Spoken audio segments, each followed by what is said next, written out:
Let me ask you something, and I want you to be really honest with yourself right now. When was the last time you felt completely, undeniably at peace? Not the kind of peace where everything around you just happened to be quiet.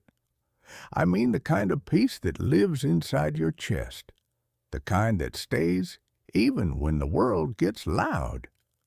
When was the last time you felt that?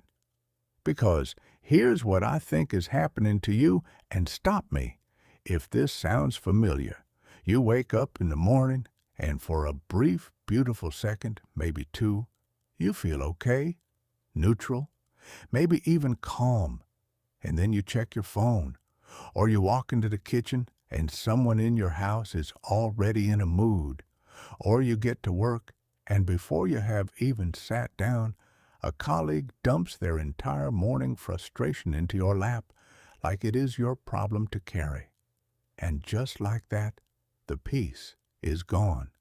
Not because something happened to you, but because something happened near you, and somehow, without your permission, without you even noticing it, their storm became your storm. Now here is the part that should genuinely stop you in your tracks.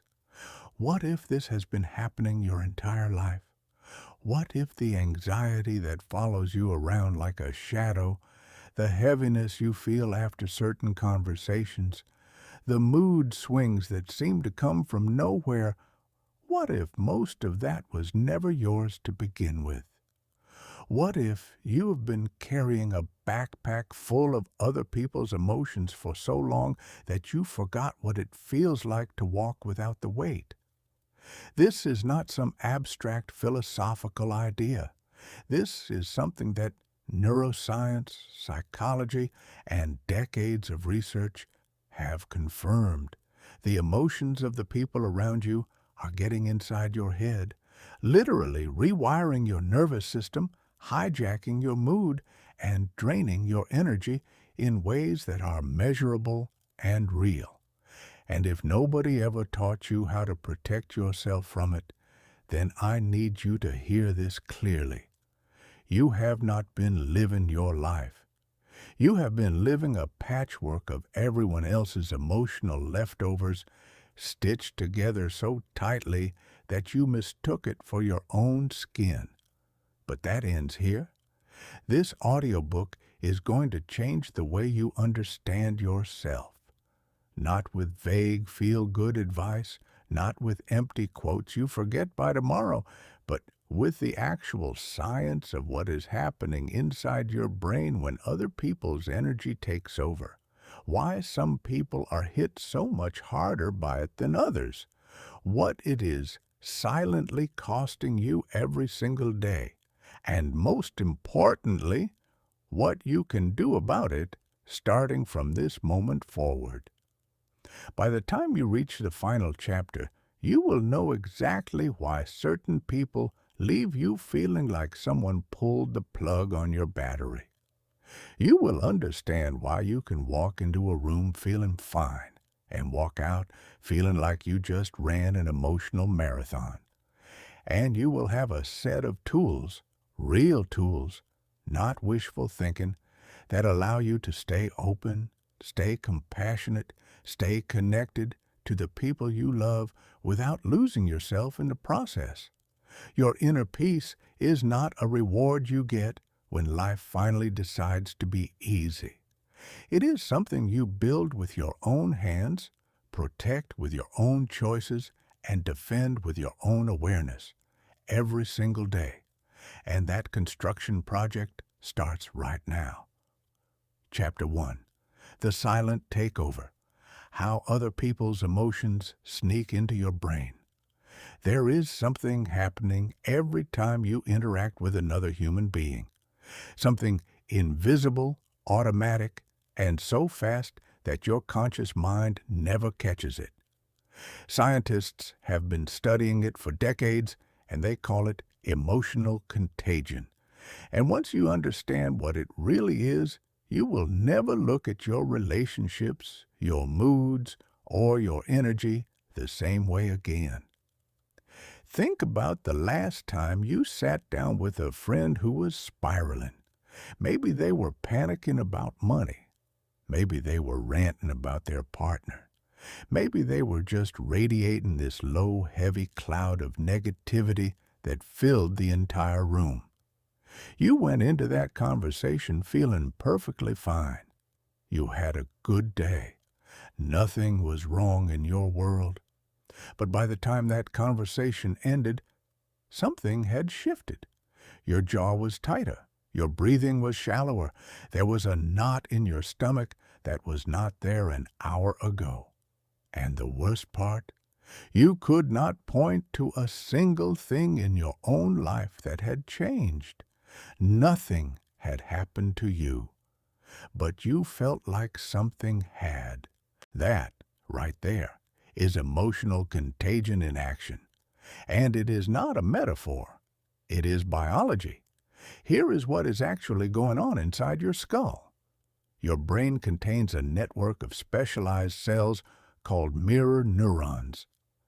These were first identified in the early 1990s by a team of Italian researchers led by neuroscientist Giacomo Rizzolatti.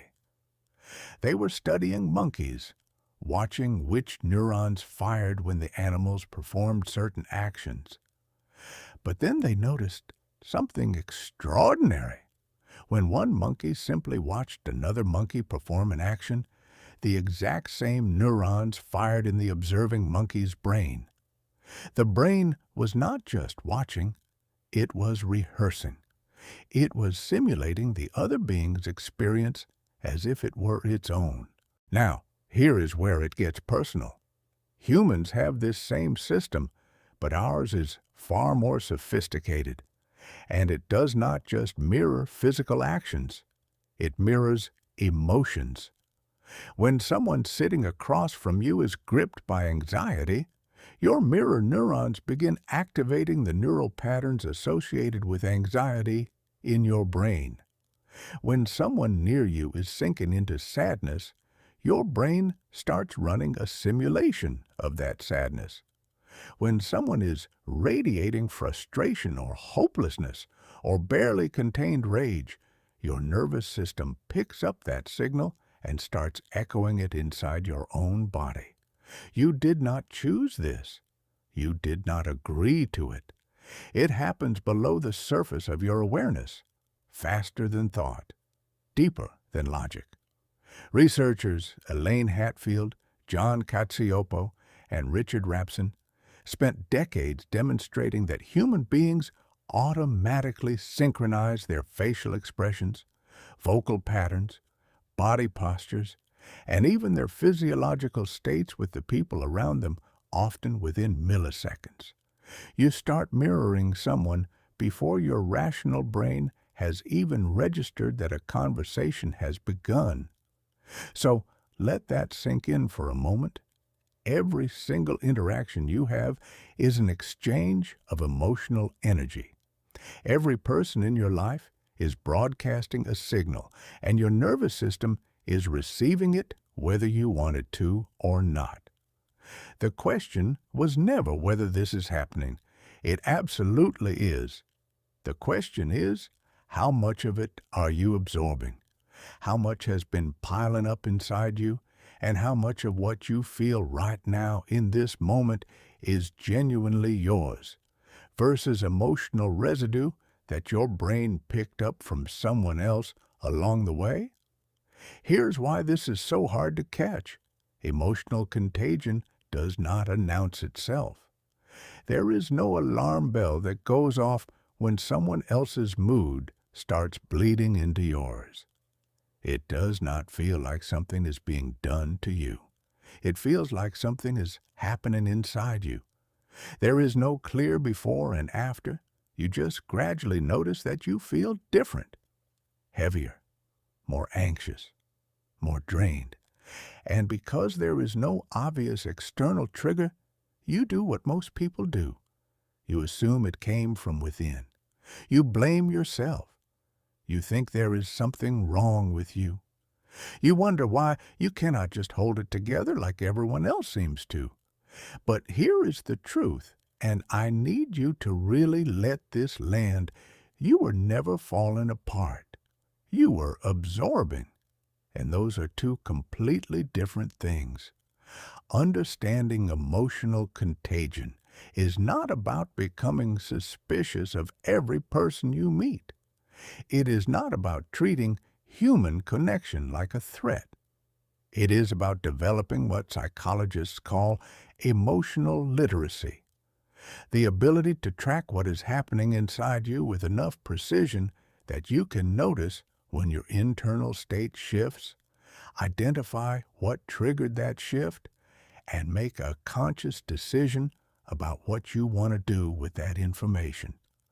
That skill is the foundation of everything else in this audiobook.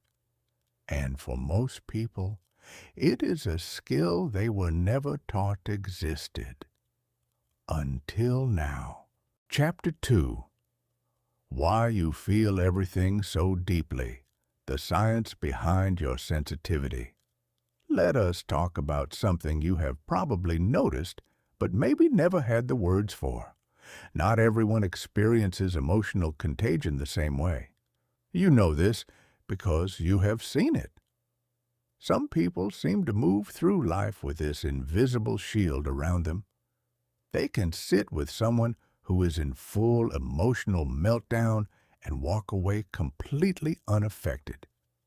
They can spend an entire evening in a room thick with tension and leave without a scratch. It is like the chaos just slides right off them. And then there is you. You feel everything. You always have. You walk into a room and you can sense the atmosphere before anyone says a word. You pick up on the things no one else seems to notice, the slight change in someone's tone, the tension behind a smile, the sadness someone is trying to hide. You carry conversations home with you. You replay them in your head. You absorb the moods of the people you love so completely that sometimes you cannot tell where their feelings end and yours begin. And for most of your life, you have probably been told that this is a problem, that you are too sensitive, too emotional, too much, that you need to toughen up, grow thicker skin, stop letting things get to you, as if sensitivity were a volume knob you could simply turn down if you tried hard enough. I need you to hear something important. Your sensitivity is not a defect. It is not a sign that you are broken or weak or somehow less equipped for life than the people who seem to feel less. What you are experiencing has a name, and it has science behind it. Dr. Elaine Aron, a research psychologist, spent decades investigating why some people process the world so much more deeply than others. What she discovered was that roughly 15 to 20% of the human population carries a trait she called sensory processing sensitivity. These individuals, often referred to as highly sensitive people, have nervous systems that are wired to take in more information, process it more thoroughly, and respond to it more intensely than average. And here is the part that should reframe everything you have ever believed about yourself. This trait is not a disorder. It is not a malfunction. It is a genetic variation found in over 100 different animal species, which tells you something crucial about its evolutionary purpose. Nature does not preserve traits across that many species for that many generations unless those traits serve a function. Your sensitivity exists because it is valuable. It makes you perceptive. It makes you empathetic. It makes you the person who notices the subtle things, who reads the room, who feels the undercurrents that everyone else misses. But the cost of that depth is real. The emotional signals from other people do not just register on your radar. They penetrate. They move in. They set up camp in your nervous system and stay long after the interaction that produced them has ended. If you are wired this way, you are not imagining that other people's energy affects you more intensely than it seems to affect everyone else. It genuinely does. Your nervous system is built to receive emotional information with extraordinary accuracy, and without the right tools and awareness, that accuracy becomes a burden rather than a gift. But sensitivity alone does not explain everything. There is another factor that determines how vulnerable you are to emotional contagion on any given day, and it has nothing to do with personality. It has to do with the current state of your nervous system. Think of your nervous system like a battery. When it is fully charged, when you are rested, nourished, emotionally stable, and physically well, you have reserves. You have the internal resources to hold your own emotional ground even when the people around you are in chaos. Their signal comes in, but your signal is strong enough to maintain itself. You can be around difficulty without being consumed by it. But when that battery is drained, when you are sleep-deprived, chronically stressed, running on caffeine and cortisol, skipping meals, pushing through exhaustion, your defenses drop. Your ability to maintain your own emotional frequency against external pressure weakens dramatically. Suddenly, the colleague who mildly annoys you on a good day completely derails you on a bad one. The friend whose venting you can usually handle now feels like it is physically crushing you. The person has not changed. Your reserves have. And that distinction matters enormously because it tells you something you can actually work with. Protecting your peace is not just about managing what comes at you from the outside. It is about tending to what is happening on the inside. It is about keeping your own battery charged enough that you have the resources to stay grounded when the world around you gets chaotic. And there is one more piece to this puzzle, and it is the one most people do not want to look at. Unresolved emotional wounds.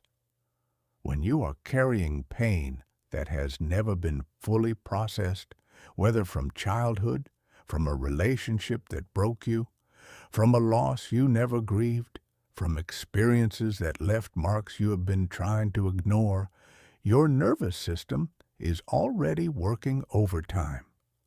Part of your energy, your cognitive capacity, your emotional bandwidth is perpetually dedicated to managing that unhealed material, keeping it contained, working around it, pretending it is not there.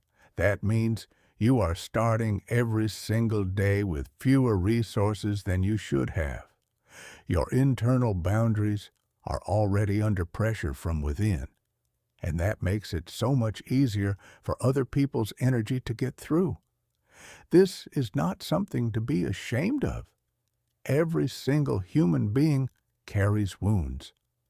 But it is something you need to understand because it means that the work of protecting your peace is not only about what you do in your external life.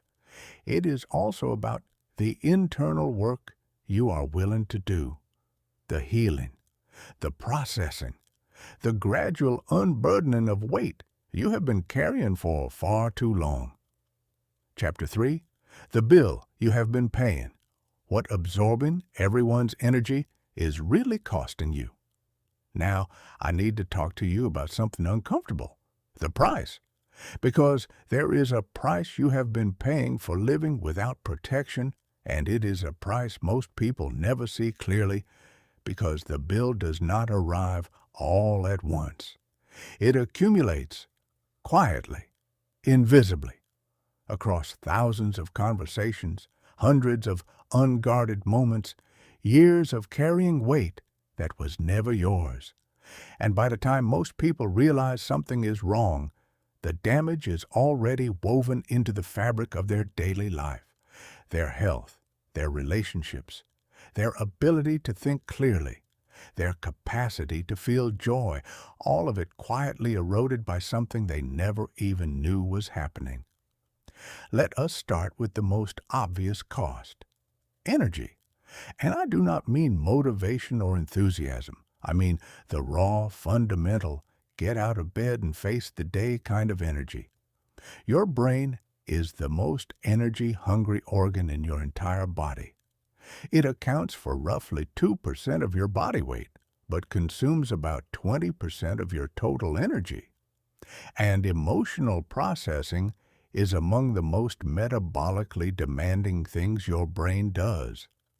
Every time your mirror neurons fire in response to someone else's distress, every time your body releases cortisol, because you are sitting across from someone who is radiating anxiety, every time your stress response activates not because of anything happening in your life, but because you are in close proximity to someone whose nervous system is in overdrive. You are burning fuel, real biological fuel, and when this happens, not once in a while, but day after day, conversation after conversation, the cumulative cost is staggering. Research in psychoneuroimmunology, the field that studies how psychological states affect immune function, has shown that chronic social stress suppresses your immune system, increases inflammation, disrupts your sleep at a structural level, and actually accelerates the aging of your cells.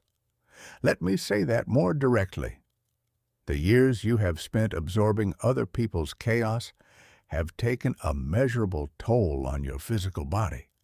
That bone-deep tiredness that sleep never quite fixes. That vague sense of depletion that you cannot trace to any specific cause. The tension that has taken up permanent residence in your neck, your shoulders, your jaw. Those are not signs that something is wrong with your body. Those are signs that your body has been doing too much work for too long, running a program it was never designed to run indefinitely. But the physical cost, as real as it is, might not even be the most devastating one. The deeper cost is what it does to your mind.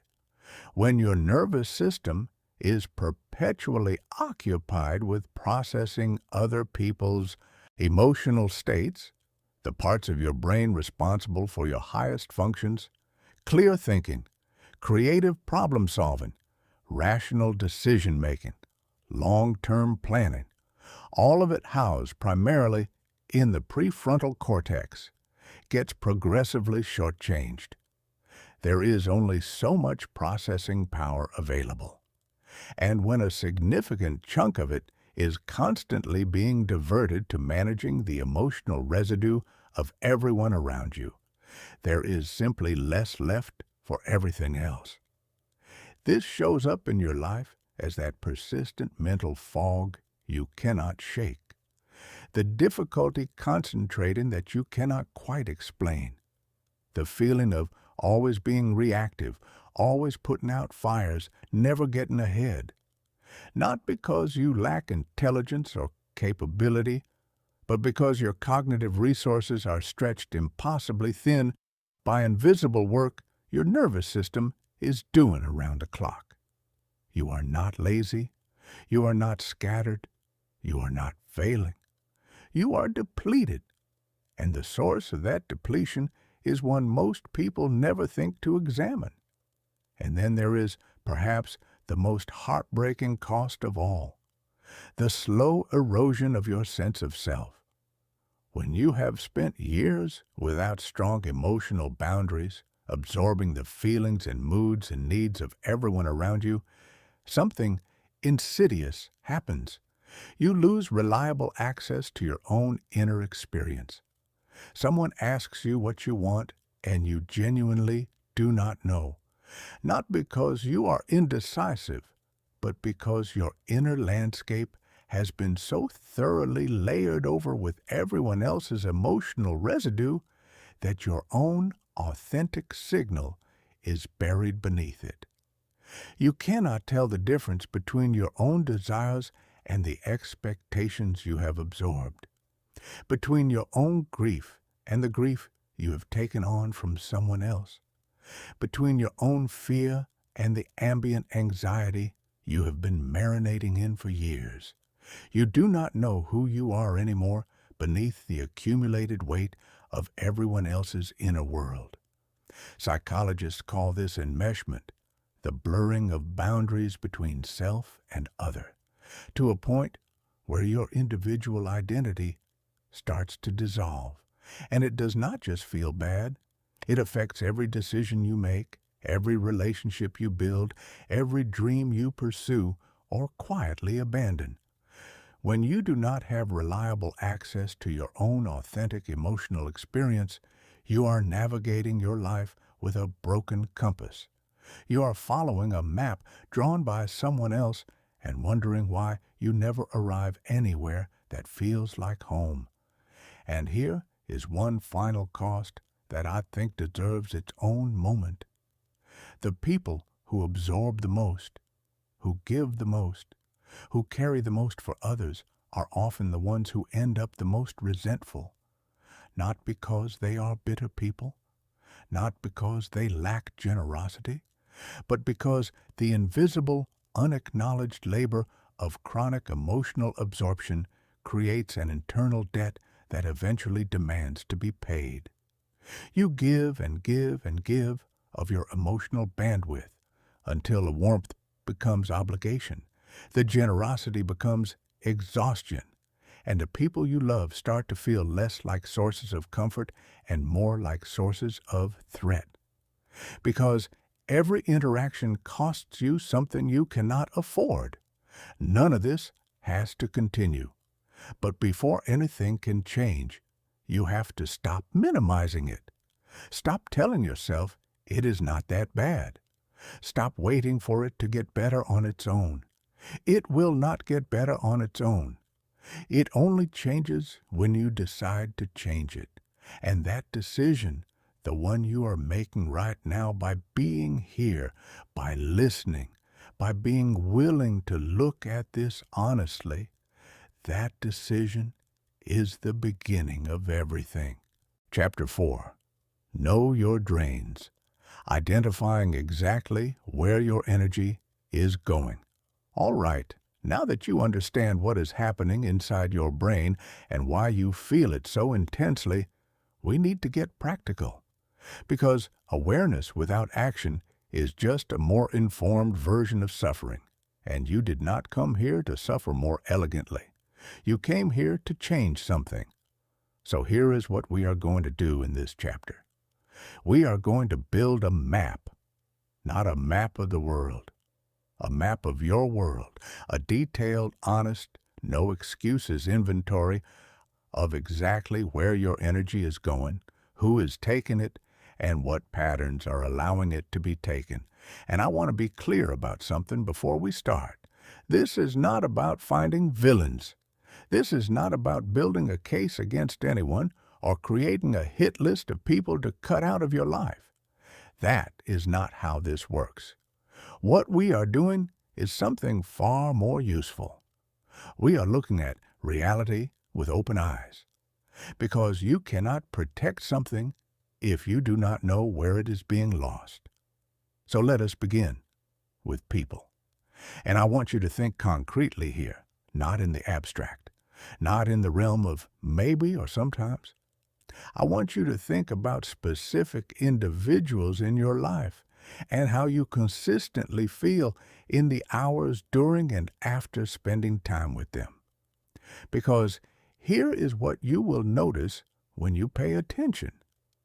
There are people in your life who leave you feeling like a better, clearer, more alive version of yourself. You walk away from time with them feeling recharged, like someone just topped off your tank. And then there are people who leave you feeling like someone opened a valve at the bottom of that tank and let everything drain out. You feel foggy, irritable, anxious, or weirdly sad, and you cannot quite pinpoint why. Both types exist in everyone's life.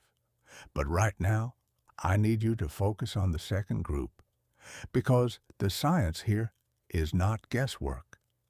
Studies measuring cortisol levels, heart rate variability, and immune markers before and after different types of social interactions have consistently shown that certain kinds of encounters produce measurable biological stress responses. Your body knows who drains you even when your conscious mind is still making excuses for them. And the people who produce that stress response tend to fall into recognizable patterns. Let me walk you through them so you can start identifying who shows up where in your life. The first pattern is the person I call the storm chaser. This is someone whose life is permanently set to emergency mode. Every week, there is a new crisis, a new disaster, a new situation that requires your immediate attention and emotional labor.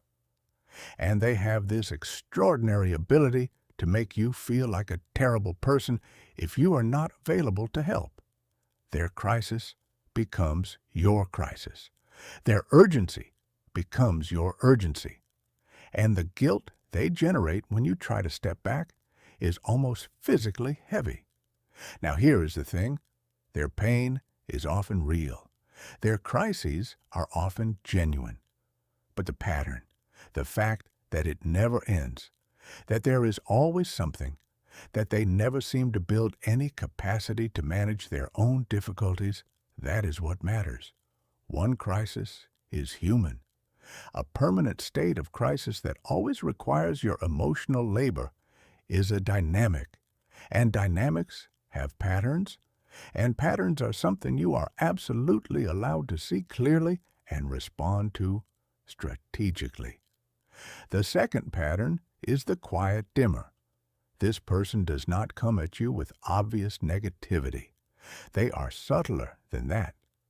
They are the one who responds to your excitement about a new project with a lukewarm, "Oh, that is interesting." The one who always finds the flaw in your plan, the risk in your opportunity, the reason why something probably will not work. They do not attack your confidence directly. They erode it, slowly, like water on stone. And after enough exposure, you start to notice that your own enthusiasm, your own sense of what is possible, has gotten quieter. Not because of any dramatic incident, but because of the steady accumulation of small negations over time. The third pattern is the emotional weather system. This person's moods are big, unpredictable, and absolutely dominant. When they walk into a room, the atmosphere bends around them. When they are happy, everyone is expected to celebrate. When they are angry, everyone walks on glass. When they are in pain, every available unit of emotional energy in the environment gets redirected toward managing them. Living or working near this person means your nervous system is in a constant state of alert, always scanning for the next shift, always adjusting your behavior to match whatever emotional weather they are producing today. That level of chronic vigilance is exhausting at a cellular level. The fourth pattern is the endless loop. This is the person who has the same problem every time you talk to them, the same complaint, the same situation they are stuck in, the same story told from a slightly different angle. You have offered every piece of advice you have. You have listened patiently dozens of times. Nothing changes. And yet they keep coming back, not because they want a solution, but because the act of venting has become the relationship. Your role is not friend. Your role is receptacle. and that is a role that will drain you dry if you let it. Now, beyond individual people, I want you to look at your environments, because it is not just individuals who drain you. It is the spaces you inhabit. Some workplaces are structured around chronic stress, competition, and unspoken hostility. Some family systems run on guilt, unresolved conflict, and the unspoken agreement that certain things must never be discussed. Some social circles operate entirely on performance and approval, where every gathering is an audition rather than a connection.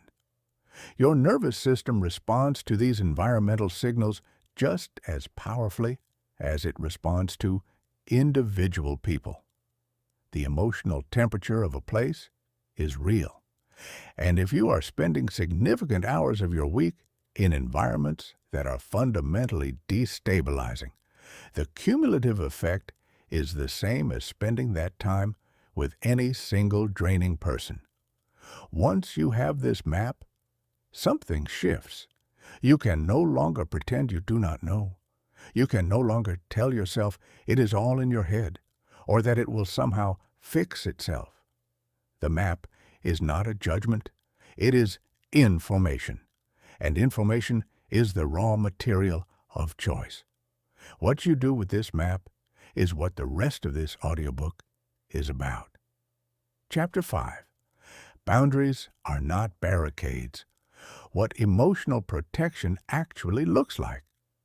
I think the word boundary might be one of the most misunderstood words in the entire conversation about mental health. It has been used so much and in so many different ways that for a lot of people it has lost almost all practical meaning. Some people hear boundary and immediately think of walls. Cold, hard, permanent walls that shut people out and prevent any real closeness. Others hear it and think of confrontation, of difficult conversations and broken relationships, and the kind of aggressive self-protection that feels more like an attack than a form of care. And then there are the people who desperately want to have boundaries but have absolutely no idea what that looks like in practice. What you actually say, what you actually do, how you hold a line without losing the relationship or losing yourself. So, let me clear something up right now. A boundary is not a wall.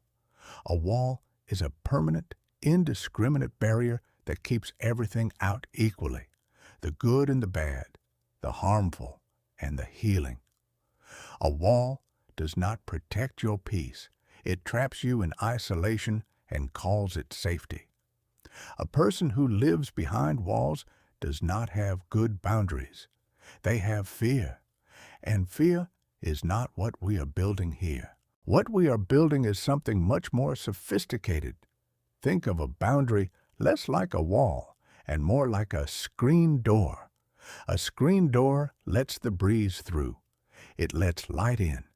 It lets you see and be seen, but it keeps the bugs out.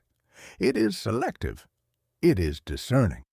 And most importantly, you are the one who decides when it opens and when it stays shut. A healthy emotional boundary is the internal and external framework through which you manage what you allow into your psychological space, how long you allow it to stay, and what you do when something enters that should not have. The key word there is manage, not prevent, not block.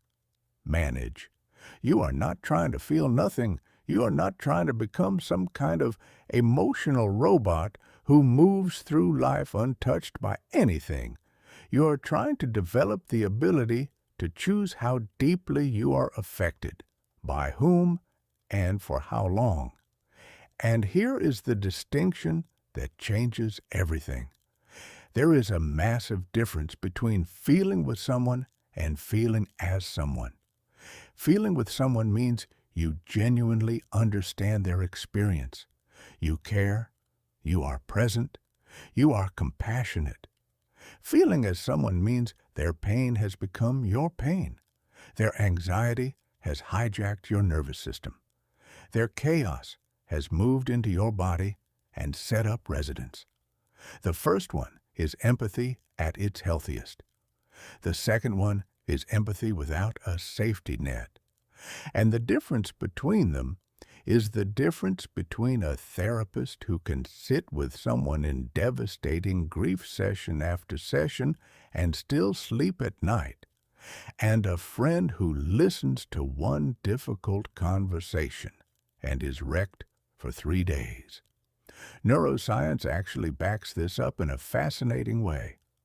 Dr. Tanya Singer at the Max Planck Institute conducted brain imaging studies that showed empathic resonance, where you literally mirror someone else's suffering in your own nervous system, and empathic concern, where you care deeply without neurologically replicating their distress, activate completely different neural circuits.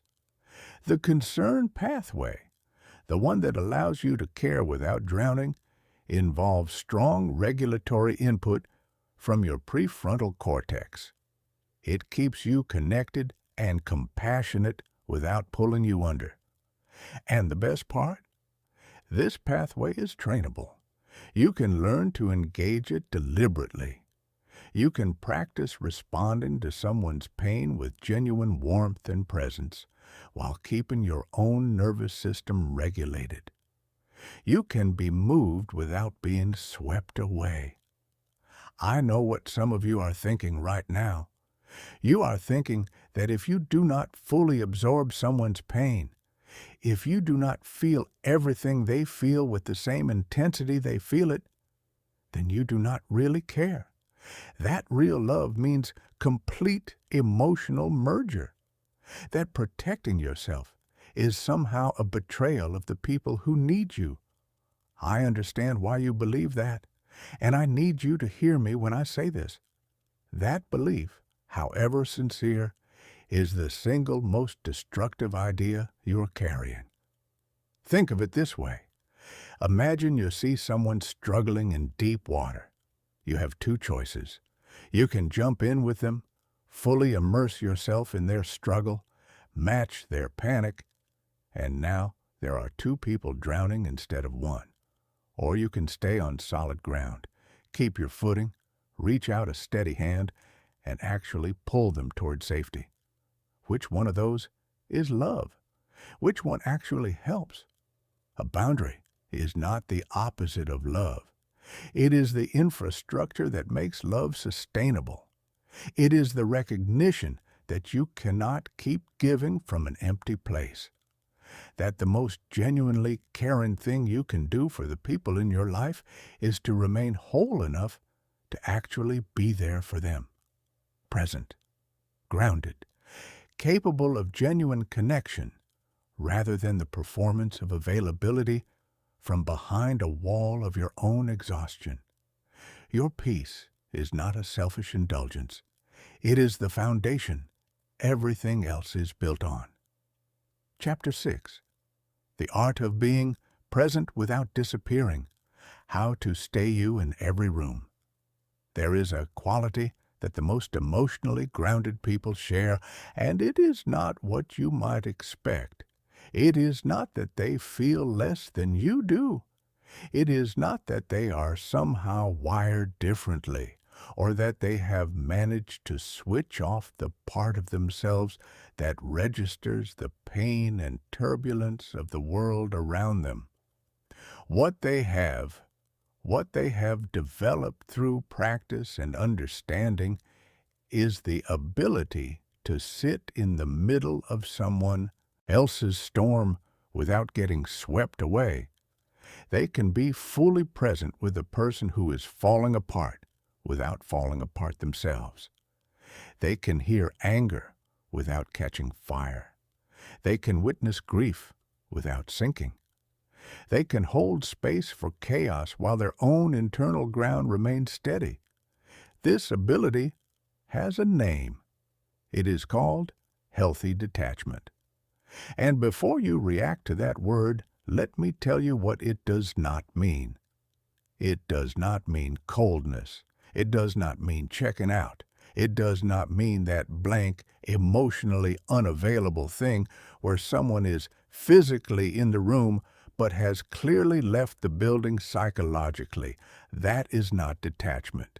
That is disconnection. And disconnection is just fear wearing a different mask. Real detachment is something entirely different. It is care without possession, presence without merger. It is the ability to be genuinely, warmly, attentively with someone while simultaneously maintaining a clear, stable awareness of where you end and where they begin. The ancient Stoic philosophers understood this deeply.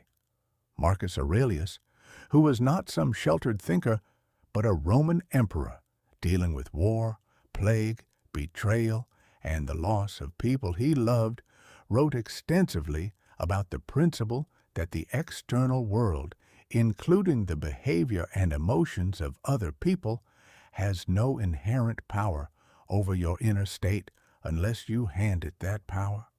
He was not preaching indifference. He was practicing the hard-won discipline of feeling everything without being governed by it.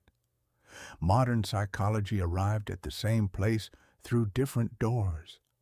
Psychiatrist Murray Bowen developed the concept of differentiation of self, which describes the capacity to remain psychologically distinct from other people, even in close, emotionally intense relationships. A well-differentiated person can be in the room with someone who is in full emotional crisis without automatically absorbing that crisis into their own system. They can acknowledge what is happening for the other person without making it their own experience. They can be moved without being hijacked. Research over decades has consistently shown that higher differentiation is associated with better mental health, stronger relationships, greater resilience, and significantly lower vulnerability to emotional contagion. In other words, the science agrees with the ancient wisdom. Learning to be present without dissolving is one of the healthiest things you can do. So, how do you actually build this? Let me give you 3 practical components that work together. The first is what psychologists call observer stance. Right now, when you are in an emotionally intense interaction, your default is to be completely inside the experience. You are feeling it, reacting to it, being shaped by it in real time with no distance at all. Observer stance means developing a part of your awareness that can step back slightly, not out of the experience, but alongside it, watching your own reactions with curiosity, rather than being completely consumed by them. Think of it like this. Instead of being a leaf in the river, tossed wherever the current takes you, you become someone standing on the riverbank, watching the water move. You can still see it. You can still feel the mist on your face, but you are not being carried away. This is not dissociation. It is not numbness. It is the development of what some traditions call the witness self, the part of your consciousness that can notice what you are feeling without being entirely defined by it. And neuroscience research on mindfulness practices has shown that training this capacity produces measurable changes in the brain, including stronger prefrontal cortex activity and reduced amygdala reactivity. You are literally building neural architecture that makes emotional absorption less automatic. The second component is grounding. When you are absorbing someone else's emotional energy, one of the most reliable signs is that you lose contact with yourself. Your sense of your own physical presence blurs.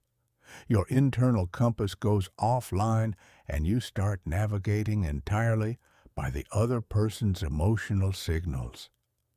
Deliberately bringing your attention back to your own body, feeling your feet on the floor, noticing your breath, sensing the physical boundaries of your own form is not a distraction. It is a reset.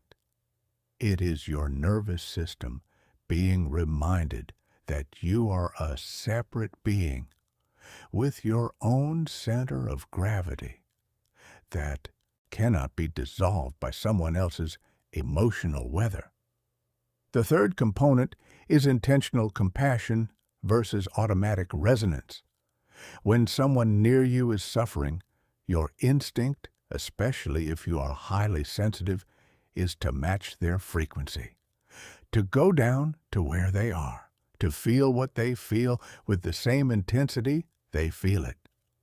Intentional compassion is the conscious choice to stay at your own emotional frequency while extending genuine warmth and care in their direction. You are not jumping into the pit with them. You are standing at the edge with a steady hand reaching down. And here is something beautiful about this approach. A regulated nervous system in the presence of a dysregulated one actually has a calming effect. Your steadiness is not just good for you, it is a gift to them. When you remain grounded while someone around you is spiraling, your nervous system sends signals that help their nervous system find its way back to equilibrium. Your calm is literally contagious in the best possible way. Detachment practiced with love is not distance. It is precision.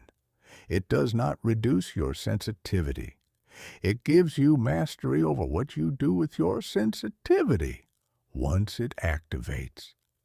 And that mastery is perhaps the single most transformative skill you will ever develop. Chapter 7. The Loop You Cannot See. Why Draining Dynamics Keep Repeating. There is something deeply frustrating about finding yourself drained by the same people, the same situations, and the same kind of interactions over and over again. Because by the third or fourth time, a voice in your head starts asking a question you do not want to hear. Why do I keep ending up here? You have been through this before. You have felt this exact flavor of exhaustion after this exact type of encounter. You have promised yourself that next time would be different. And yet here you are, running on empty again, wondering what is wrong with you. I want to take that question seriously for a moment. Not the what is wrong with you part, because there is nothing wrong with you. But the why does this keep happening part? Because the answer to that question is not that you are weak or foolish or a slow learner. The answer is that the dynamics that drain you are self-sustaining systems. They have their own internal logic, their own momentum, their own gravitational pull. And without understanding how those systems operate, you cannot break free from them, no matter how clearly you see them. Think of it like a current in the ocean. You can be the strongest swimmer in the world, but if you do not understand how a riptide works, you will exhaust yourself fighting it. The trick is not to swim harder. The trick is to understand the current and change your position relative to it. Psychologists who study relationships have identified several patterns that show up again and again in draining dynamics. And once you see them, once you really see them, you cannot unsee them, which is exactly what we want. The first pattern is what family systems therapists call the chase and retreat cycle. In this dynamic, one person is always moving toward the other, seeking more connection, more communication, more closeness, more emotional engagement. And the other person is consistently pulling away, going quiet, becoming unavailable, retreating behind a wall of silence or busyness or vague distance. What makes this pattern so exhausting for the person doing the chasing is that the withdrawal feels like rejection, and the natural human response to rejection is to try harder, reach out more, give more, be more available, more understanding, more patient. But here is the trap. The harder you chase, the more overwhelmed the retreating person feels, and the further they pull away. You give more and receive less, not because they are cruel, but because the dynamic itself is a machine that feeds on the very energy you pour into it. If you recognize yourself as the person who consistently overinvests in relationships where the other person is chronically unavailable, I need you to understand something that might be difficult to hear. Trying harder will not fix this. More patience will not fix this. More understanding will not fix this. Those things will deepen the pattern, not disrupt it. The only thing that changes a chase and retreat cycle is changing your own position within it, not as punishment to the other person, but as a genuine interruption of a machine that has been running on your fuel. The second pattern is the rescuer trap. This one is particularly common among people who are empathic, caring, and deeply sensitive to other people's pain. In this dynamic, one person consistently takes on more than their share of responsibility, more emotional labor, more problem solving, more crisis management, more carrying, while the other person consistently does less than they are capable of, not because they cannot function, but because someone has reliably been functioning for them. The person doing the overcarrying is usually driven by anxiety. There is a deep, often unconscious belief running in the background that says, if I stop holding this together, everything will collapse. And so they keep holding, they keep carrying, they keep stepping in to solve, to fix, to smooth over, to manage. And the more they do, the less the other person needs to develop their own capacity. The system sustains itself perfectly. If you are someone who has always been the responsible one, the one who steps up, the one everyone calls when things fall apart, I want you to sit with a genuinely uncomfortable question. Is your overcarrying actually helping? Or is it possible that your relentless stepping in has become part of the problem? That your inability to sit with the discomfort of watching someone struggle is preventing them from developing the strength they would have found if you had not rushed in to rescue them? That question is not an accusation. It is an invitation to see a pattern you may have been too close to for too long. The third pattern is the compulsive fixing response. This is related to the rescuer trap, but operates at a more immediate, moment-to-moment level. This is the pattern where you cannot sit with someone else's pain without immediately trying to make it go away. A friend tells you they are sad, and within seconds, you are problem-solving, suggesting solutions, trying to cheer them up, mobilizing every resource at your disposal to eliminate their discomfort as quickly as possible. On the surface, this looks like compassion, but underneath, if you are honest with yourself, there is often something else driving it. Your own intolerance for emotional discomfort. Their pain is unbearable to you, not just because you care about them, but because your nervous system has no capacity to sit with the feeling of someone suffering near you without doing something about it. And so you pour yourself out every time, trying to fix what sometimes cannot and should not be fixed in that moment. And it costs you enormously. Here is the liberating truth about all of these patterns. Once you can see the system, you can stop trying to change the other person, which almost never works, and start changing your own position within the system, which always shifts the dynamic in some way. You do not need their cooperation to disrupt a pattern. You do not need their permission. You do not need them to understand what you are doing or agree with it. You only need to change where you stand. And changing where you stand is often all it takes to break a cycle that has been consuming your energy for years. Chapter 8. Becoming the Anchor. Building a mind that belongs to you. There is a concept that sits at the very center of everything we have been building toward, and I think it deserves to be named out loud. Mental sovereignty. It sounds grand, I know, but what it means is actually very simple.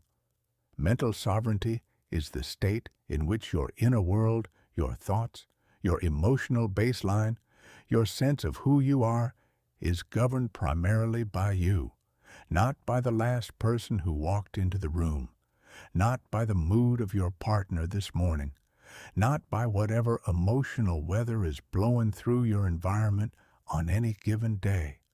By you. Most people have never experienced this, not because they are incapable of it, but because nobody ever told them it was an option. They have spent their entire lives in a state of constant emotional reactivity, their internal experience shaped almost entirely by external inputs, their mood a mirror of whatever social atmosphere surrounds them, their sense of self shifting based on the last thing someone said to them. And they have mistaken this reactive state for normal. They have assumed that this is simply how life works, that feelings just happen to you based on what happens around you, and that only extraordinary people, monks on mountaintops or ancient philosophers, get to decide how they feel.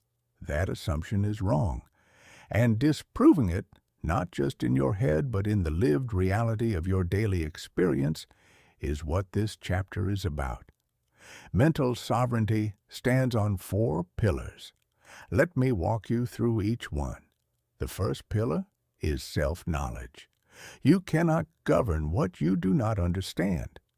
And the people who are most vulnerable to being emotionally hijacked by others are not necessarily the most sensitive. They are the most unknowing. They have never built a clear, detailed, honest map of their own interior, their triggers, their patterns, the specific kinds of interactions that drain them versus the ones that restore them, the fears and needs driving their behavior in ways they only dimly recognize. Without that map, everything catches you off guard. Every emotional reaction feels like something that just happened to you rather than something you can understand and work with. Building self-knowledge is not a one-time event. It is a daily practice. It requires the habit of curious, non-judgmental self-inquiry. What happened in that interaction that left me feeling so depleted? What was the specific moment when I felt my ground shift? What need in me was being activated? What old story was being triggered? These questions, asked consistently and answered with honesty, build an internal map that is worth more than any external strategy. Because you cannot defend territory you have never surveyed. The second pillar is what psychologists call internal locus of control. This is the degree to which you believe that your experience, particularly your emotional experience, is shaped by your own choices and responses, rather than by forces outside your control. Research consistently shows that people with a strong internal locus of control are more psychologically resilient, more emotionally stable, and significantly less susceptible to chronic emotional absorption. Building this does not mean pretending that external events do not affect you. Of course they do. It means consistently asking a different set of questions. Not what is being done to me, but what can I do with this? Not why does this always happen to me, but what is my role in this pattern and what can I change? The shift from seeing yourself as someone that life happens to versus someone who actively responds to what life brings is not a personality trait. It is a practice, and every single time you practice it, you are building neural pathways that make sovereignty feel less like effort and more like home. The third pillar is what I call an anchor practice, a daily ritual that consistently brings you back to your own center. For some people, this is meditation. For others, it is running or journaling or 20 minutes in the garden or playing an instrument or walking their dog without a phone. The specific form matters far less than its consistency and its function, which is to give your nervous system a daily experience of operating from its own center, rather than from the reactive edge of contact with the world. The neuroscience here is clear. Your nervous system learns what it practices. A nervous system that is given a daily dose of self-directed stillness and grounded attention gradually becomes a nervous system that returns to that state more readily. Even under pressure, it is training. The same way an athlete trains their body, you are training your nervous system to default to groundedness rather than reactivity. And the results compound over time in ways that are both measurable and genuinely life-changing. The fourth pillar is the deliberate curation of your mental diet. What you allow into your mind on a daily basis shapes your internal state with a power that most people vastly underestimate. If the conversations you have, the content you consume, the social environments you move through, the media that fills your attention for hours each day are predominantly anxious, negative, conflict-driven, or chaotic, your nervous system will mirror that. You cannot spend your mornings scrolling through outrage and your evenings absorbing someone else's crisis and expect to maintain a peaceful, sovereign inner world. What you feed your mind is what your mind becomes. And taking deliberate, intentional control of those inputs, even partially, even gradually, is one of the most immediately powerful things you can do to protect your peace. Mental sovereignty is not a destination. It is a direction. But the difference between moving in that direction and not moving at all is the difference between a life that feels like yours and a life that feels like it belongs to whoever is nearest to you at any given moment. Chapter 9. Saying what you mean. How to communicate your limits. Without burning everything down here is where all the internal work meets the external world. Because you can develop all the self-awareness in the world, you can understand emotional contagion down to the neuron, you can build the most pristine inner boundaries imaginable, but eventually you are going to find yourself sitting across from a real human being who is doing something that is costing you your peace. And you are going to have to open your mouth and say something. This is where most people's progress crashes and burns, not because they do not know what they need. They do.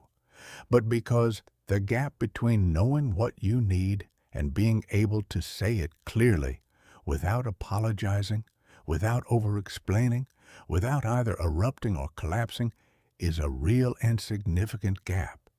And this chapter is about closing it.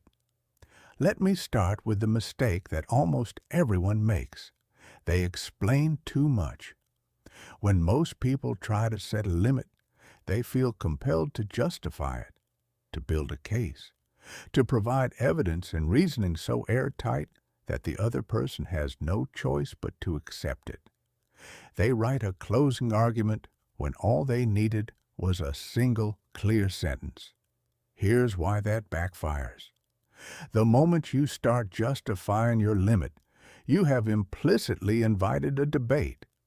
You have suggested that your boundary is conditional, that if the other person can argue convincingly enough, if they can poke holes in your reasoning, the limit might be negotiated away. And people who are in the habit of overrunning other people's limits are often very skilled at exactly that kind of negotiation. They will find the gap in your logic. They will offer the one counter-argument you did not prepare for. And suddenly, you are defending your right to have a need rather than simply stating it. A limit does not need a legal brief. It needs clarity. There is a powerful simplicity in a statement that neither attacks nor apologizes, that simply names what is true for you as a fact about your experience rather than a verdict about their behavior. Here is the difference in action. Imagine a friend has spent the last 45 minutes spiraling about the same problem they have been spiraling about for months. You are drained. You are done. You need to say something. Option 1 sounds like this. Look, I think you are making this way bigger than it needs to be. You have been going in circles about this for months, and honestly, it is really frustrating to keep having the same conversation. That is evaluative. It is a judgment about them, and it will almost certainly produce defensiveness, which means the conversation just got longer and harder, not shorter and easier. Option 2 sounds like this. I care about you, and I am finding this conversation really heavy for me right now. I think I need us to talk about something else for a bit. That says something true about your experience. It owns that experience completely. It makes no claim about their behavior being wrong. And it states clearly what needs to happen next. No justification, no apology, just clarity. Psychologists call this I-centered communication. The practice of framing your limits in terms of your own experience rather than the other person's behavior. Not you always do this. But I am finding this really hard. Not you are exhausting me. But I do not have the capacity for this conversation right now. The difference is not just about being polite. It is structurally important because it removes the other person from the position of defendant, which means they are far less likely to get defensive. And it keeps you in the only position you can actually hold, the authority on your own experience. Now here is the part nobody warns you about. After you state a limit, there will be a reaction, and that reaction will be uncomfortable. When you say no to someone who is used to hearing yes, something shifts. It might be overt, frustration, pushback, guilt-tripping, an argument. Or it might be subtle, a long silence, a slight chill, a tone that feels like quiet punishment. And your nervous system, conditioned by years of absorbing other people's reactions, will immediately interpret that discomfort as evidence that you have done something wrong. The urge to take it back will be strong, to soften, to apologize, to over-explain, to add a dozen qualifiers that turn your clear no back into a mushy maybe. You have to learn to sit with that urge without obeying it. This is not cruelty. This is growth. Because here's something worth knowing. People who have always respected other people's limits barely blink when you set one. They might be disappointed. They might say so. But they do not collapse. They do not punish. And they do not apply sustained pressure to get you to change your mind. The intensity of someone's reaction to your boundary often tells you exactly how much they had been depending on your lack of one. And that information, uncomfortable as it is exactly why the boundary was needed. The final piece is consistency.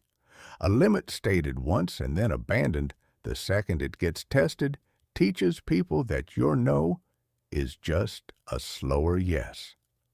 That enough pressure, enough guilt, enough persistence will eventually restore the previous arrangement. This is one of the most common ways that well-intentioned boundary attempts fail. Not because the person did not know what they needed, but because they could not hold their position when it got uncomfortable. A boundary that bends every time it is pushed is not a boundary. It is a suggestion. And suggestions can be declined.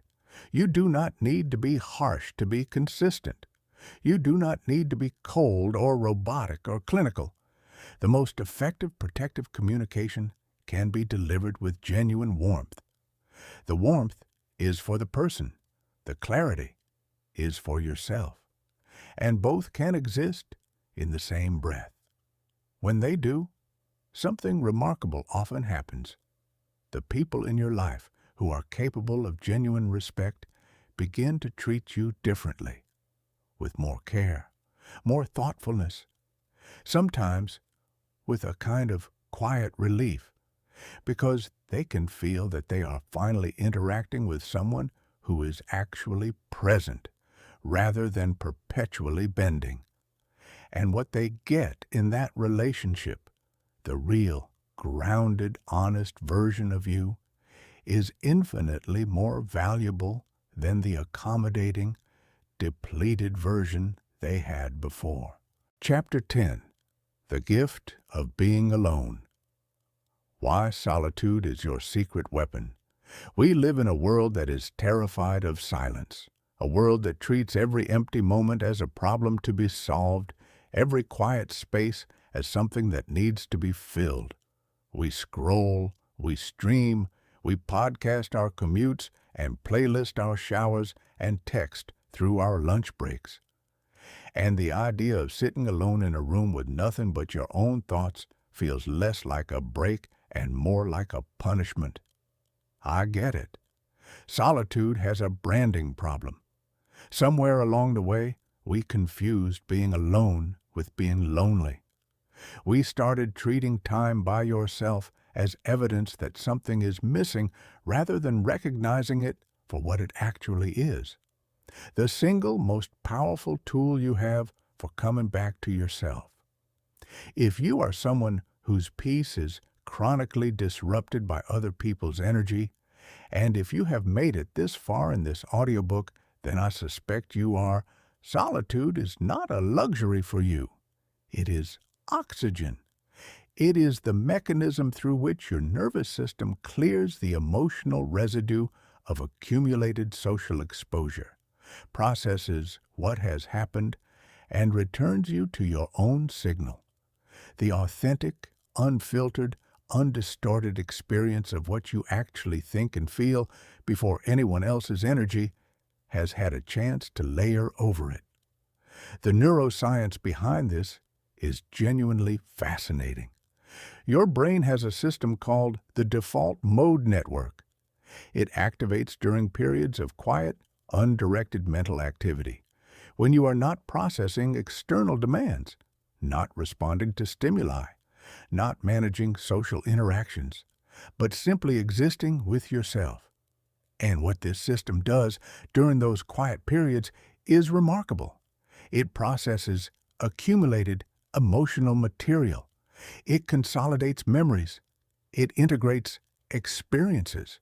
It restores a coherent sense of who you are.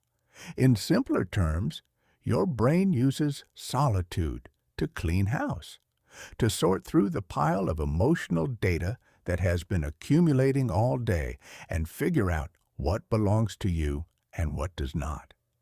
To take the tangled mess of feelings, impressions, reactions, and absorbed moods and organize them into something you can actually work with. When solitude is chronically absent, when the brain is perpetually occupied with external input and social demand, this housekeeping function gets compromised. The emotional residue piles up.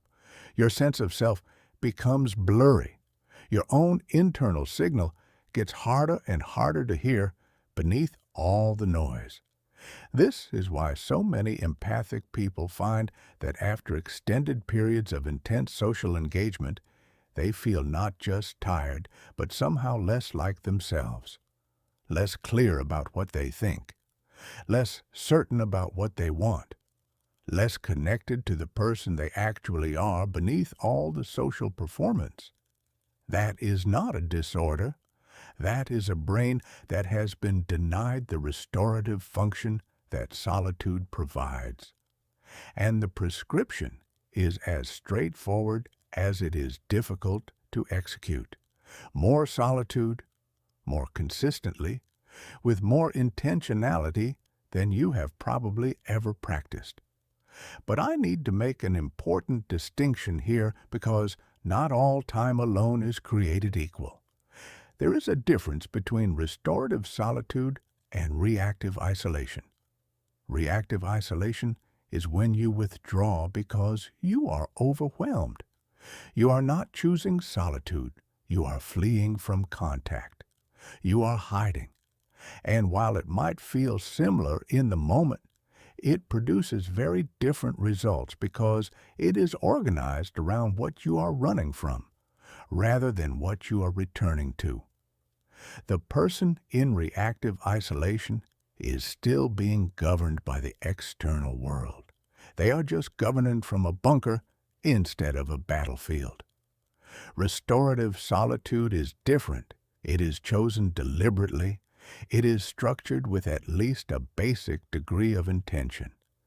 And it is oriented toward something, toward stillness, toward clarity, toward reconnection with your own inner life, rather than simply away from something. And here is the part that most people struggle with. Not wanting solitude, most depleted people crave it desperately. The struggle is actually protecting it, actually carving out the time and defending it against a world that perpetually presents urgent alternatives. People who successfully maintain a solitude practice treat it the way they treat any other non-negotiable commitment. They do not wait until they have spare time, because there is never spare time. They schedule it, they protect it, and they accept the discomfort of enforcing that protection as the price of their own well-being rather than as proof that they are being selfish. And what you do during that time matters. Sitting alone scrolling through your phone is not restorative solitude. It is solo stimulation. Your brain processes it completely differently from genuine quiet. True solitude involves some degree of unplugging from external input, walking without earbuds, sitting without a screen, writing in a journal, spending time in a park watching the trees, do absolutely nothing. These are the activities that give your default mode network the space to do its restorative work. Activities where the mind turns inward rather than outward, where you become the subject of your own gentle attention rather than the vehicle for processing everyone else's demands. There is also a deeper gift that regular solitude offers. It gives you access to your most authentic self. Research in social psychology has demonstrated consistently that people in groups think and feel differently than they do alone.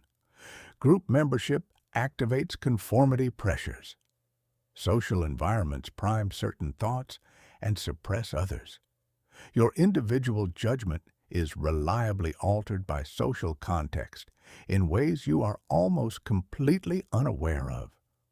the person you are in solitude, what you actually believe, what you actually value, what you actually want when no one is watching, is often a truer version of you than the one navigating social expectations in real time. And without regular protected time for that version to exist and speak, its voice gets steadily harder to hear. Your solitude is not the opposite of connection. It is the thing that makes real connection possible. Because when you come out of genuine solitude, rested and clear and grounded and reacquainted with your own signal, you bring something real into your relationships. You bring yourself. And that is worth more than the exhausted, blurred, over-accommodating version could ever offer. Chapter 11. The Trap of Needing Everyone to Like You. Break us free from the approval addiction. There is a force driving more self-betrayal, more compromised boundaries, and more chronic emotional exhaustion than almost anything else in human psychology. And it is not fear of failure. It is not ambition. It is not even trauma. Though trauma often feeds into it, it is the need for approval. The deep, relentless, often completely unconscious drive to be liked, to be accepted, to avoid ever being the reason someone else is disappointed or upset or unhappy with you. This need is so deeply embedded in how most people operate that they have never even questioned it. It just feels like being a good person. It feels like being considerate. It feels like caring about others. And so the person who is being slowly hollowed out by their own people-pleasing never identifies the mechanism. They just feel the exhaustion and wonder why being kind is so heavy. Let me tell you where this comes from, because understanding the origin takes away some of its power. Human beings evolved as a deeply social species. For the vast majority of our history, belonging to a group was not a nice to have. It was survival. Being cast out of your tribe in the environment our ancestors lived in did not mean feeling lonely. It meant being exposed, unprotected, and very likely dead. The individuals whose genes made it through were disproportionately the ones whose nervous systems treated social rejection as a 5-alarm emergency. The ones who responded to disapproval with enough internal panic to motivate immediate, thorough social repair. That is your inheritance. Your nervous system is wired to treat someone being unhappy with you as a threat to your survival, not metaphorically, literally. When someone gives you that look of disappointment, when someone withdraws their warmth, when someone goes quiet in that way that feels like punishment, your amygdala fires as if a predator just stepped out of the tall grass. Your heart rate jumps. Your stress hormones spike. Your thinking narrows. And the single overwhelming priority of your entire nervous system in that moment becomes one thing. Fix it. Restore the approval. Make this person like you again, whatever it costs. And the cost is almost always paid from your own reserves. You say yes when everything inside you is screaming no. You swallow your honest opinion and replace it with whatever you think the other person wants to hear. You absorb criticism you should deflect. You take responsibility for things that are not your fault. You perform emotions you do not feel to produce the reaction in the other person that you have learned keeps the peace. And you do all of this so quickly, so automatically, with the practiced efficiency of a program that has been running for decades, that your conscious mind barely registers it is happening. The first step out of this trap is the same as the first step out of any unconscious pattern. You have to see it, really see it. not the flattering version where you are just a caring person who puts others first. The honest version where you are someone who has been trading away pieces of themselves in exchange for the temporary relief of someone else's approval. That is not judgment. That is clarity. And clarity is what makes change possible. The second step is building what psychologists call approval independence. This does not mean becoming someone who does not care what anyone thinks. That is not healthy either. What it means is developing the capacity to regulate your sense of safety and self-worth from the inside rather than depending on external validation for basic psychological stability. Research in self-determination theory, developed by Edward Desai and Richard Ryan, has consistently shown that people who evaluate themselves based on their own internalized values, rather than on the fluctuating opinions of others, demonstrate significantly greater psychological well-being, more authentic behavior, more stable emotions, and far greater resilience when faced with criticism or disapproval. In practical terms, approval independence means being able to feel someone's disappointment without automatically concluding that you have done something wrong. It means being able to hold a position that someone disagrees with without frantically searching for a way to surrender. It means being able to tolerate being disliked by a specific person in a specific moment without your nervous system treating it as a catastrophe that must be resolved immediately. And here is the truth that the approval trap has been hiding from you for your entire life. You cannot make everyone happy. You never could. No matter how much you bend, how much you accommodate, how much of your authentic self you sacrifice to keep the peace, there will always be someone who is displeased with you. Always. So the question becomes very simple. The people who like you for who you actually are will still like you when you stop performing. The people who only like the performance will be unhappy when it stops. Which of those relationships do you actually want to protect? Because you cannot protect both. And the choice you make in answering that question is, in the most literal sense, the choice between your peace and its permanent absence. Chapter 12. Healing the Wound Beneath the Wound. How Unresolved Pain Keeps You Vulnerable. There is something that nobody tells you about unresolved emotional pain with the directness you actually need to hear it. They tell you it hurts. They tell you healing takes time. They tell you to be patient with yourself. All true. But what they almost never say clearly enough is this: unresolved pain is not just something that happened to you in the past. It is an active vulnerability in your present. It is a crack in your foundation that everything else you're trying to build sits on top of. And until you address it, every other strategy for protecting your peace will be working at a fraction of its potential. Think of it this way.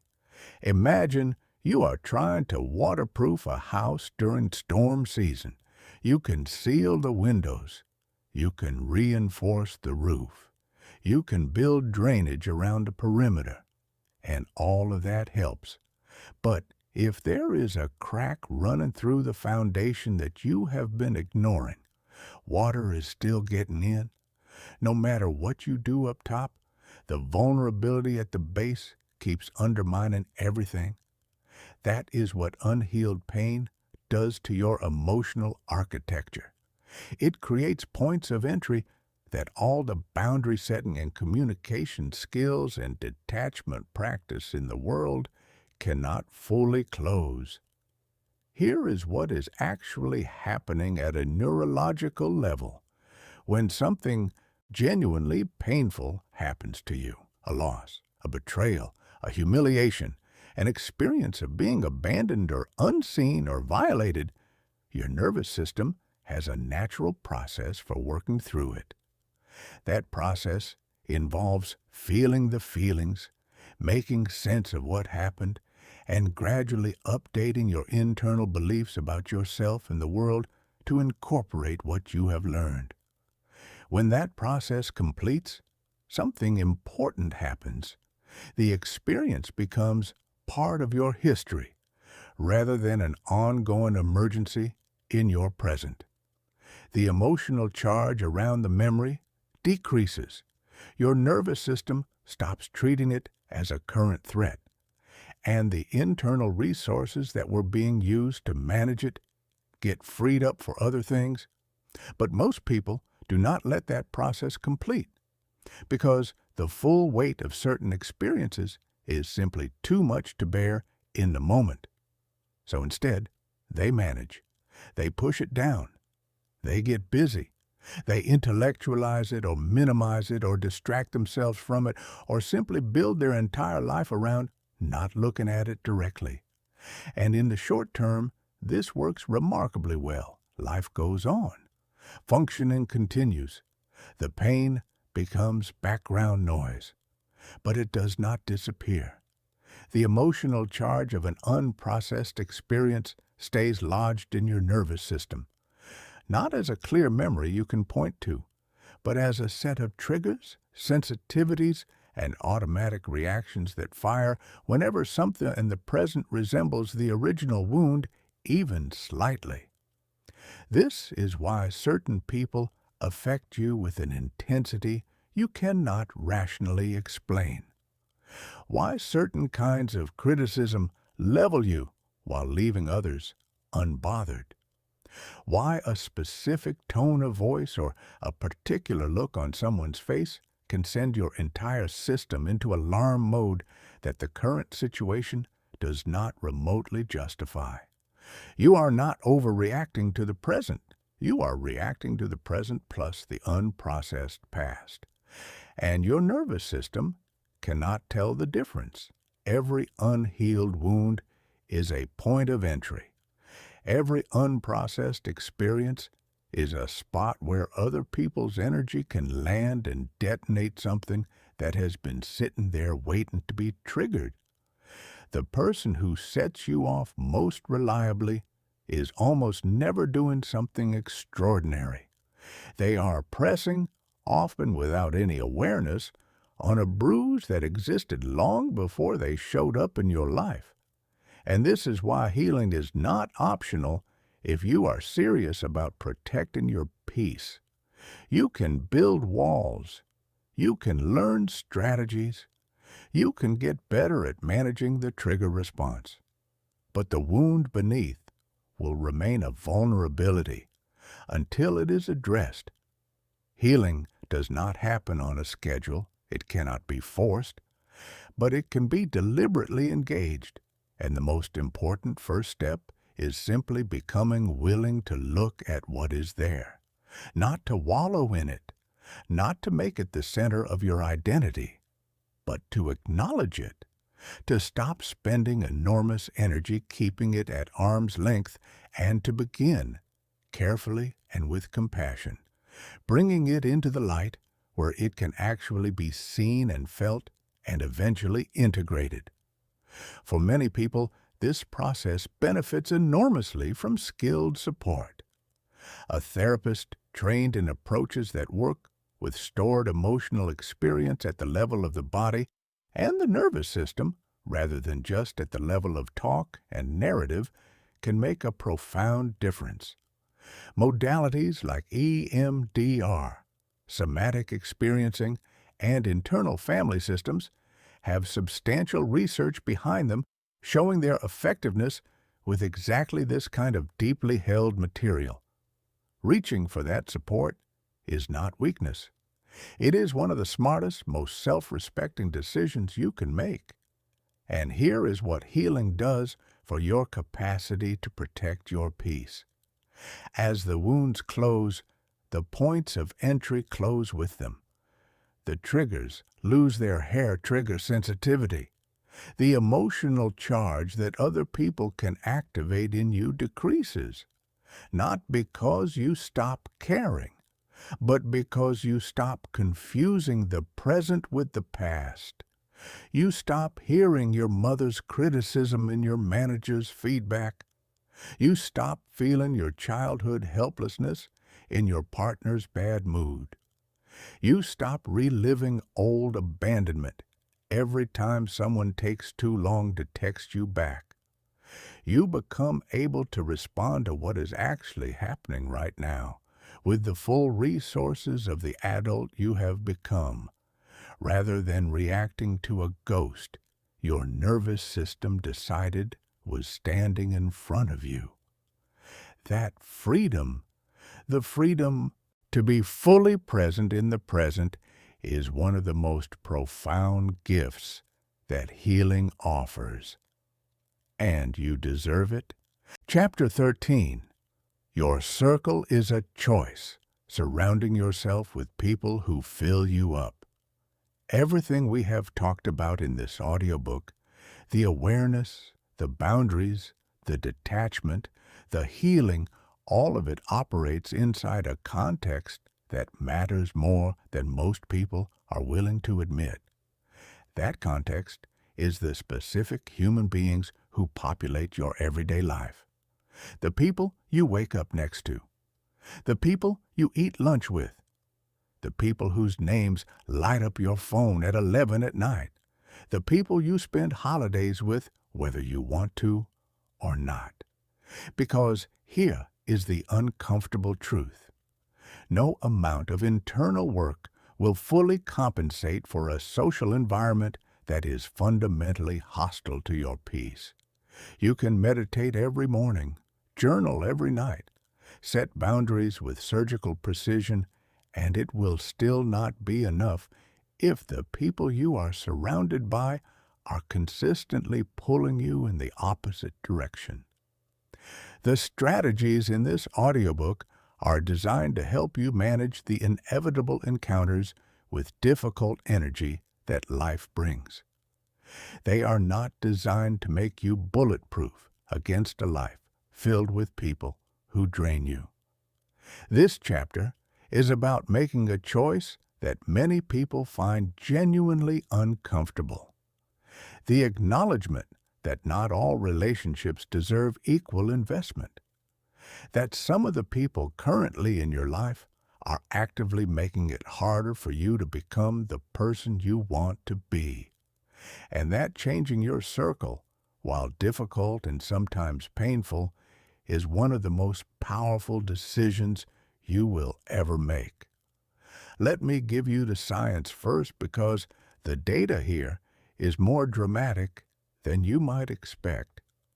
A landmark study published in the British Medical Journal by researchers Nicholas Christakis and James Fowler demonstrated that emotional states spread through social networks up to 3 degrees of separation.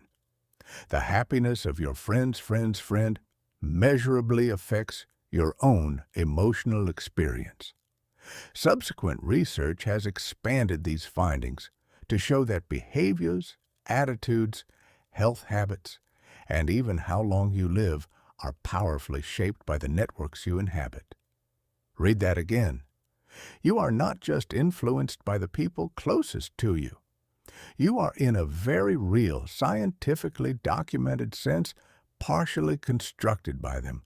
Who you spend time with shapes who you become, not as a motivational poster slogan, but as a neurological and social reality, which means that choosing your circle is not a side project. It is not something you get around to after you have sorted out the more important stuff. It is the important stuff. And yet, most people make this choice barely at all. They let their social circle be determined almost entirely by accident, by who they grew up near, by who they ended up working with, by who happened to show up during a lonely season when they did not yet know themselves well enough to recognize that the connection was not feeding them. So, how do you start evaluating honestly?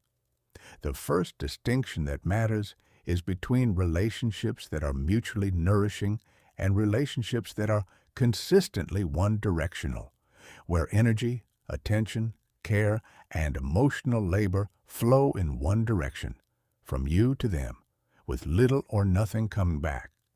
Now, one-directional relationships are not automatically a problem.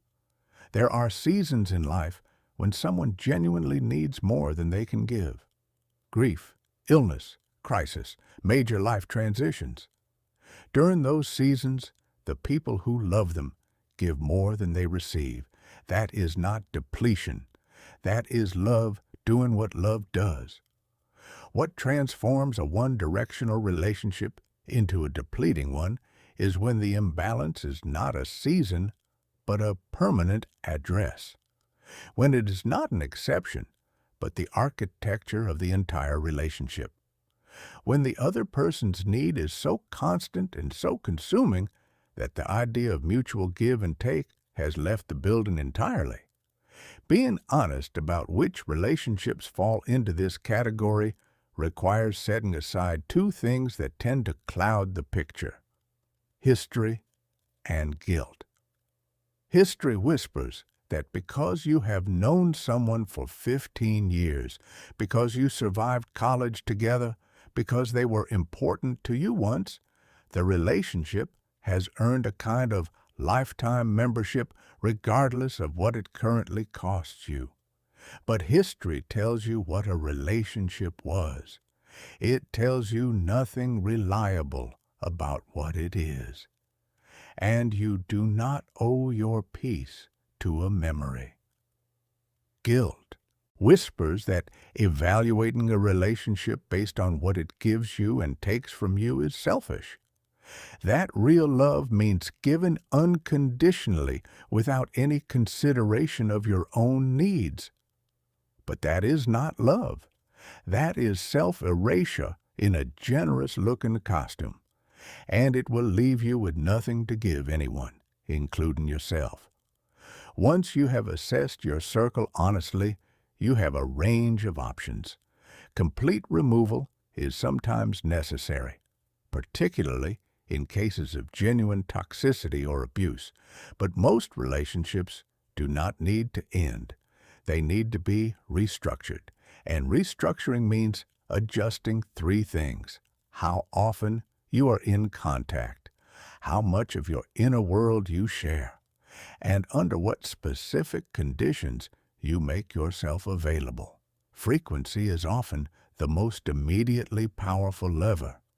Simply being less available to someone who consistently drains you, without any dramatic announcement, without an ultimatum, just quietly reducing how often you engage, can produce an immediate improvement in your energy and stability. Depth of access means how far you let someone in. Some people do not need to be seen less often. They need to be kept at a different layer, engaged with at the level of everyday small talk, rather than at the depths of genuine emotional intimacy that they have repeatedly shown they cannot handle responsibly. But restructuring is only half the equation. The other half, the half that gets far less attention, is the active, intentional cultivation of relationships that actually nourish you. Because the goal is not a smaller life.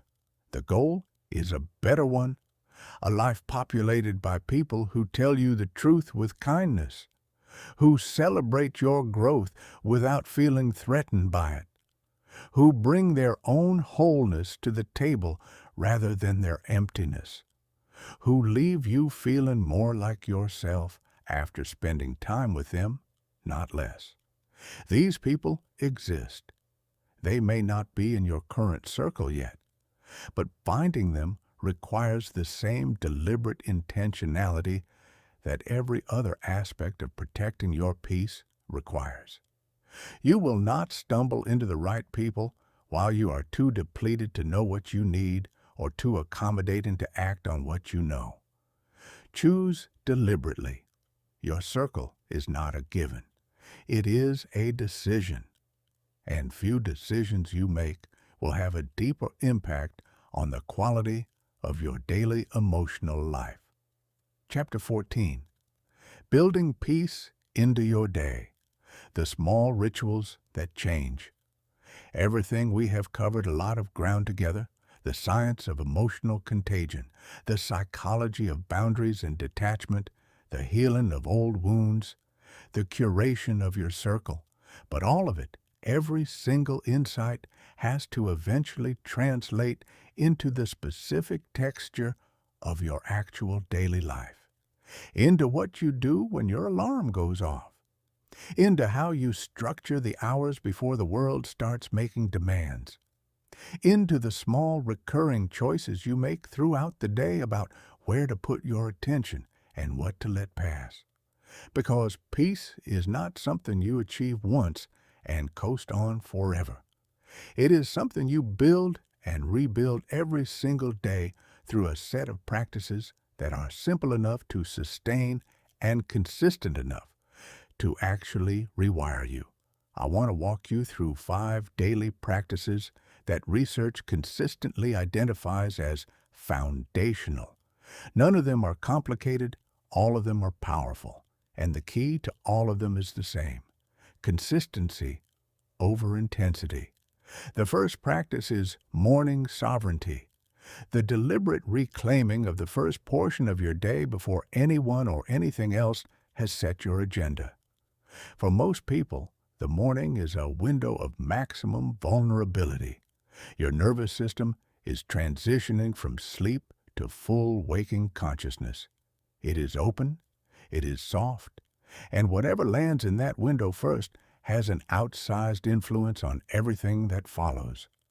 For most people, what lands first is their phone. A tidal wave of notifications, messages, news headlines, and social media that immediately yanks the nervous system outward, toward the world, toward other people's needs and opinions and crises, before you have had even 30 seconds of contact with your own internal state. Reclaiming even 15 or 20 minutes of morning time as a period of inward orientation before outward engagement begins is one of the highest leverage changes you can make. What you do in that window matters less than the fact that it is directed inward. Quiet breathing, journaling, sitting with a cup of something warm and simply noticing how you feel. A slow walk around the block. Any of these, practiced consistently, establishes a morning baseline of groundedness that the rest of the day is built on top of rather than constructed from chaos. The second practice is real-time boundary maintenance, the habit of noticing and addressing small violations of your energy as they happen throughout the day, rather than letting them accumulate into a crisis.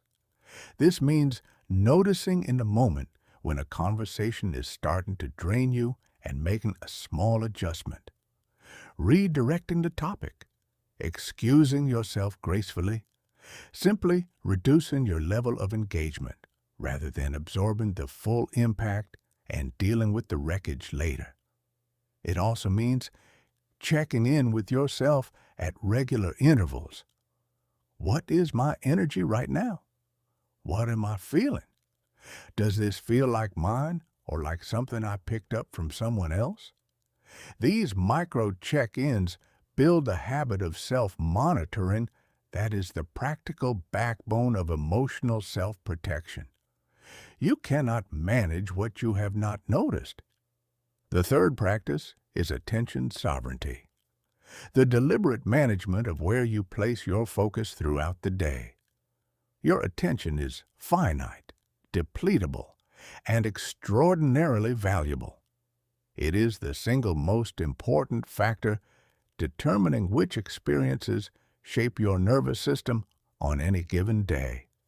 And in the current environment, there are more sophisticated, better funded, more relentless competitors for your attention than at any point in human history. Every algorithm, every notification, every piece of content engineered to provoke an emotional response is competing for this resource. And most of them compete by activating the exact same threat responses that make you most vulnerable to emotional contagion. Taking back your attention does not mean abandoning technology.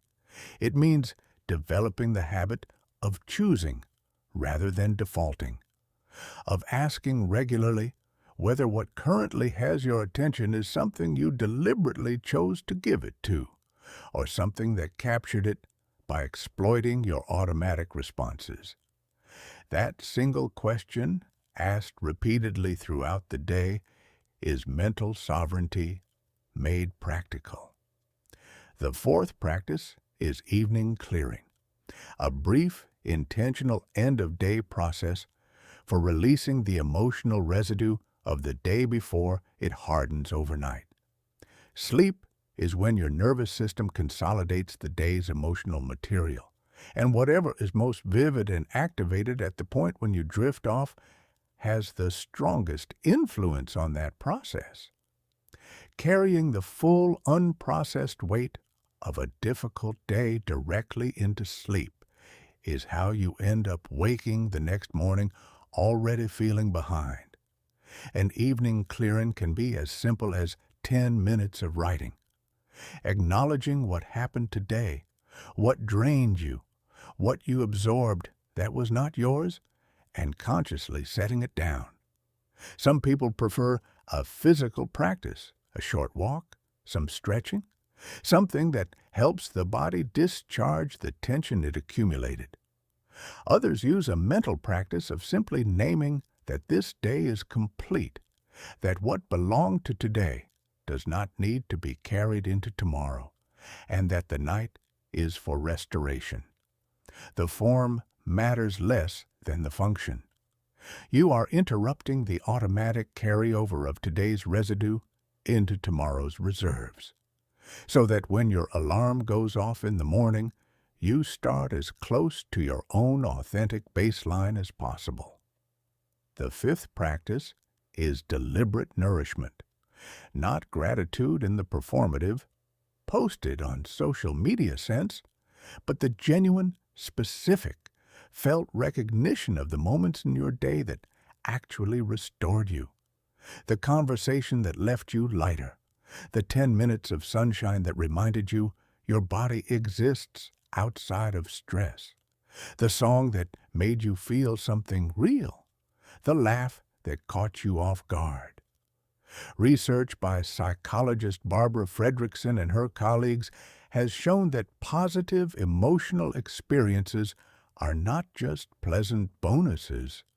They are functional resources. They broaden your thinking, build your resilience, and actively counteract the effects of negative emotion and chronic stress. Every moment of genuine nourishment you are fully present for is a deposit into reserves that difficult moments will draw on later. This is not indulgence. This is structural maintenance, and it belongs in your daily practice with the same seriousness you give to everything else. Chapter 15, The Life on the Other Side, What Becomes Possible. When you finally protect your peace, there is a version of your life that you have probably caught glimpses of but never fully lived in.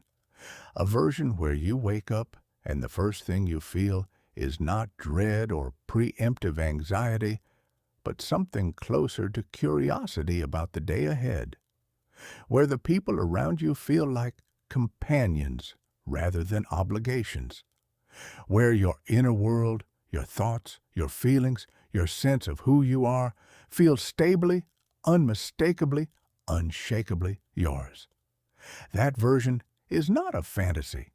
It is not reserved for people with simpler lives or luckier childhoods or some special wiring you were not given. It is the life that becomes available when you stop allowing other people's energy to run unchecked through your internal world. And I want to describe it to you clearly because the more vividly you can see where you are heading, the more fuel you have for the work it takes to get there. The first thing that changes is your energy, not the caffeine kind, the waking up and being genuinely glad to exist kind. When your nervous system is no longer burning its resources processing everyone else's emotional states around the clock, you have surplus, actual surplus, resources that were perpetually consumed by the invisible labor of absorption become available for your own projects, your own joy, your own creative vision, your own relationships with people who genuinely matter. People who experience this shift for the first time often describe it as feeling lighter than they have in years, as if something they had stopped noticing because it had been there so long was quietly set down. The second thing that changes is your mind. The fog lifts. That persistent cloudiness, the difficulty thinking clearly, the sense of always being one step behind yourself, it clears. When your prefrontal cortex is no longer perpetually hijacked by emotional regulation demands, it becomes available for what it was actually built for. Clear thinking, creative problem solving, the kind of wide-angle perspective that lets you see your life as a whole rather than just scrambling from one small fire to the next. You do not become smarter. You become the level of smart you always were but could never fully access, because too much of your processing power was allocated elsewhere. The third transformation is in your relationships. And this one surprises people because they expect that protecting their space will make them more distant. The opposite happens. When you are no longer operating from depletion, when you are no longer quietly resentful of every interaction because it costs you something you cannot afford, when you stop surviving relationships and start actually being present in them, the quality of connection transforms. You show up as the real you, grounded, warm, honest, available, not the exhausted, over-accommodating, boundary-dissolved version, and the people worth keeping can feel the difference immediately. Some relationships will shift. Some will end, not usually in drama, but in a quiet dissolution, as the dynamic that held them together is no longer available. And that loss, while it can sting, is not the devastation it would have seemed from inside the old pattern. Because those relationships were not nourishing you, they were using you. And the space that opens when something that was using you is removed is not emptiness. It is room. Room for something different, something mutual, something real. The fourth transformation is the one people describe as the most profound. The return of your sense of self. The gradual, accumulating experience of being a distinct individual with your own perspective, your own preferences, your own relationship with your own emotions that is not perpetually filtered through everyone else's reality. It shows up in small moments. You are in a conversation and you notice you have an opinion that is simply yours, unpressured and unperformed. Someone is displeased with you, and instead of your nervous system going to emergency stations, it registers as information. You consider it. You decide whether it warrants a response, and you make that decision from your own center rather than from a place of reflexive appeasement. These moments add up. They become a new baseline. And the person standing on that new baseline is not a different person than you have always been. They are the same person finally fully inhabiting their own life, You are allowed to want this. You are allowed to pursue it with everything you have. You are allowed to give it the same energy and seriousness that you have been pouring into everyone else for as long as you can remember. In fact, you owe it to yourself to try, because the peace you build inside yourself does not cut you off from the world. It equips you for it. It makes you more genuinely useful to the people who truly matter, more capable of love that is real and sustained rather than performed and depleted, more fully alive to the unrepeatable, extraordinary fact of your own existence. Other people's energy will always be there. The world will always contain difficulty and chaos and people carrying more than they can hold. You cannot control that, but you can control your inner world, its depth, its steadiness, its capacity to remain yours even when everything outside is asking you to give it away. That is not cold. That is not selfish. That is not a rejection of love. That is the foundation of everything meaningful you will ever build. Your peace is yours. Guard it as if everything that matters depends on it, because it does.